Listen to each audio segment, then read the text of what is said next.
பூசணிக்காய் சாம்பார் செய்ய போகிறோம். எப்படி செய்கிறேன்னு பார்ப்போம். அதுக்கு பருப்பு வேக வச்சுட்டேன் குக்கரில். இப்போ தாளிச்சுக்குவோம். எண்ணெய் சூடாயிடுச்சு. கடுகு உளுந்தம் பருப்பு சீரகம் போட்டுக்கிறேன்.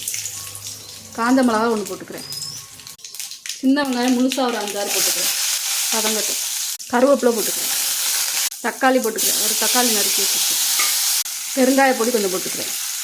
பூசணிக்காய் போட்டுக்கிறேன். புளி இந்த அளவுக்கு எடுத்து ஊற வச்சுக்கிறேன். பூசணிக்காய் சாம்பாருக்கு புளி கம்மியாக ஊற்றணும். பூசணிக்காய் வதங்கிடுச்சு. சாம்பார் பொடி 1 ஸ்பூன் போட்டுக்கிறேன். தனி மிளகா பொடி 1/2 ஸ்பூன் போட்டுக்கிறேன். உப்பு போட்டுக்கிறேன். தண்ணி ஊற்றுறேன். வேகட்டும் காய். பூசணிக்காய் வெந்துருச்சு. புளி கரைச்சி வச்ச புளியும் பருப்பையும் பருப்பை போட்டுக்குவோம். சாம்பார் கொதிக்கட்டும். கொஞ்சம் நேரம் ஒரு 5 நிமிஷம் கொதிக்கட்டும். பூசணிக்காய் சாம்பார் ரெடி ஆயிடுச்சு. கொத்தமல்லி தூவி இறக்கிக்கலாம்.